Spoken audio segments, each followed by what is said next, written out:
देखो आज का टॉपिक गुरुत्वाकर्षण चैप्टर 9 क्लास 9 का है ना। आज हम लोग इसका एक्सरसाइज को देखेंगे यानी अभ्यास। पहला क्वेश्चन क्या बोला है देखो, यदि दो वस्तुओं के बीच की दूरी को आधा कर दे। क्वेश्चन को समझिएगा क्योंकि ये ऑब्जेक्टिव क्वेश्चन है। ये कैसा है? ऑब्जेक्टिव। यदि दो वस्तुओं के बीच की दूरी को आधा कर दिया जाए तो उनके बीच का गुरुत्वाकर्षण बल किस प्रकार बदलेगा, है ना। आपसे क्या सवाल किया कि गुरुत्वाकर्षण बल किस प्रकार से बदलेगा। तो हम जानते हैं क्या, गुरुत्वाकर्षण बल बराबर F बराबर G m1 m2 बटे कितना r स्क्वायर जानते हैं। तो यदि दूरी को क्या कर दिया जाए, प्रश्नानुसार आधा कर दिया जाए तो कितना हो जाएगा, r बटे 2। पहले दूरी r था, अब आधा कर दिए तो कितना हो गया, r बटे 2। तो F बराबर कितना हो गया, G m1 m2 बटे दूरी जब आधा किए तो r बटे 2 का होल स्क्वायर। तो r का होल स्क्वायर कितना r और 2 का स्क्वायर कितना 4। तो G m1 m2 बटे कितना r स्क्वायर बटे कितना 4। तो देखो ये 4 जो यहाँ है यहाँ चल जाएगा ऊपर, तो क्या हो गया F बराबर 4 गुने G m1 m2 गुने कितना r स्क्वायर। तो यहाँ पर देखेंगे नया जो बल आया जिसको हम लोग F डैश भी कर सकते हैं। तो F डैश बराबर क्या हो गया 4 गुने F, 4 गुने F यानी कितना गुना बढ़ गया 4 गुना। यदि दूरी को आधा करेंगे तो गुरुत्वाकर्षण बल कितना बढ़ जाएगा, 4 गुना बढ़ जाएगा। समझ गए। आप लोग पढ़ाते पढ़ाते बार बार एक ही चीज बता रहे थे ना, देखो कि पत्थर को भी गिराओ और कागज को भी गिराओ लेकिन दोनों समान रूप से पृथ्वी पर गिरेगा। ऐसा क्यों? सभी वस्तु पर लगने वाला गुरुत्वाकर्षण बल उनके द्रव्यमान के समानुपाती होता है। फिर भी भारी वस्तु हल्की वस्तु के मुकाबले तेजी से क्यों नहीं गिरता है। पत्थर को और कागज को भी गिराइए तो दोनों एक कहाँ पर, पृथ्वी पर आके टकराएंगे। लेकिन ऐसा क्यों नहीं होता है कि पत्थर भारी है तो पहले आ जाए, कागज हल्का है तो क्या हो जाए बाद में। तो ऐसा क्यों नहीं होता है, क्योंकि पृथ्वी प्रत्येक वस्तु पर क्या करती है, समान गुरुत्वीय बल लगाती है। इसके पीछे क्या रीजन है कि पृथ्वी क्या करती है, प्रत्येक वस्तु को क्या समान गुरुत्वीय बल लगाती है। जैसे देखो पृथ्वी इतना बड़ा और एक छोटा सा कागज का तिनका छोटा सा पत्थर, तो पृथ्वी के समान तो एकदम नगण्य है, जीरो हो जाता है वस्तु का भार। समझ गए। इसलिए क्या करता है, सभी समान रूप से गिरता है।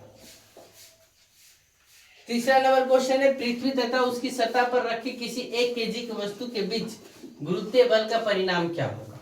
पृथ्वी की सतह पर रखा गया है तो पृथ्वी का द्रव्यमान कितना 6 गुने 10 का पावर 24 kg।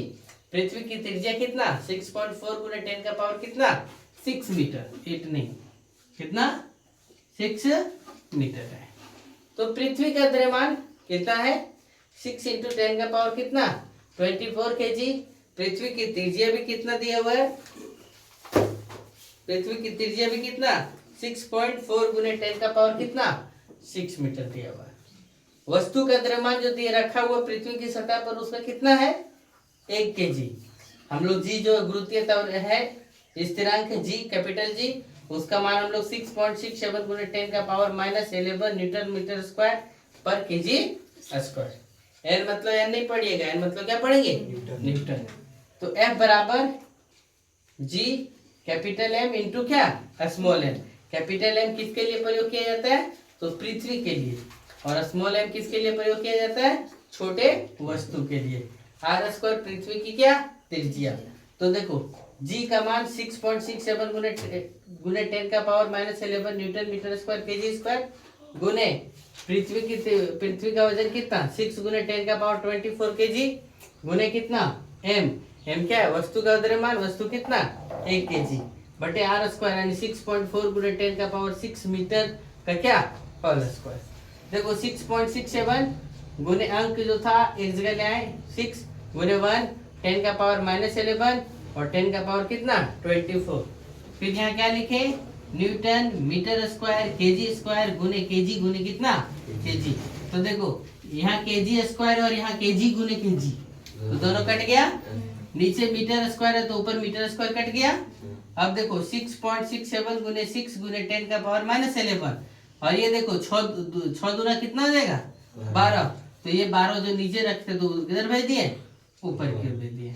-11 + 24 माइनस कितना 12 यानी 6.67 गुने 6 गुने 10 का पावर -11 प्लस 24 -12 बटे 6.4 गुने 6.4। तो गुना किए तो घटा इसको 24, 12 और 11 कितना 23, 23 में 24 गया तो कितना बचा नहीं -1 क्यों बचेगा, -23 और प्लस 24 है तो 1 बचेगा। 10 का पावर कितना बच गया 1, यानी कितना हो गया 6.67 गुने 6 गुना किए तो 40 दशमलव कितना 02 गुने कितना 10 का पावर 1 और यहाँ पे कितना आया 40.96 आया। अब 40.96 और 40.02 गुने 10 किए तो 400 दशमलव कितना 2 हो गया, बटे कितना 40.96 आया, बराबर कितना हो गया 9.77 क्या न्यूटन। चलो नोट करो फटाक से।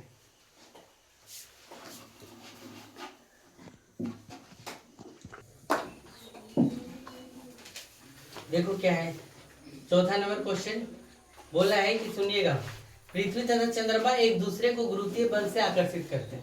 पृथ्वी भी क्या करती है चंद्रमा को आकर्षित करती है और चंद्रमा भी क्या करता है पृथ्वी को आकर्षित करती है।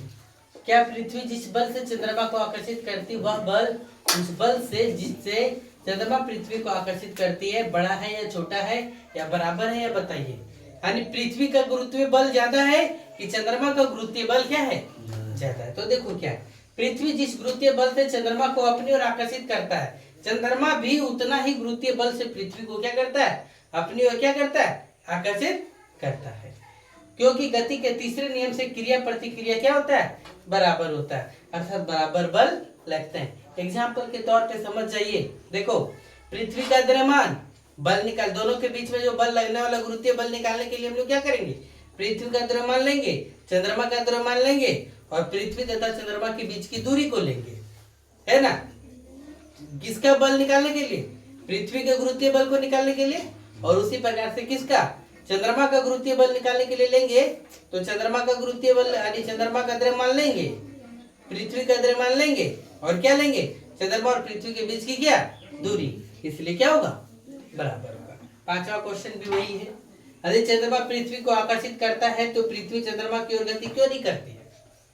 ऊपर में जब बोले कि पृथ्वी चंद्रमा को आकर्षित करती है चंद्रमा पृथ्वी को आकर्षित करती है तो दोनों एक दूसरे के और टकरा का नहीं जाता है, तो चंद्रमा और पृथ्वी एक दूसरे को समान बल से आकर्षित करती है।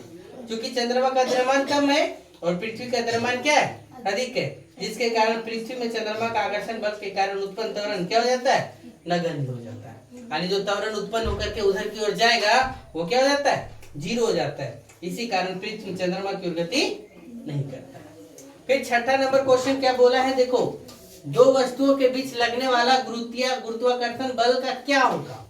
ये सब ऑब्जेक्टिव क्वेश्चन है 1 2 3 और एक सबसे पहला नंबर क्वेश्चन बनाए वो भी ऑब्जेक्टिव था। क्या है देखो, एक वस्तु का द्रव्यमान को 2 गुना कर दिया जाए तो क्या होगा। हम लोग F बराबर फार्मूला जानते हैं ना, Gm1 M2 बटे कितना R² जानते हैं।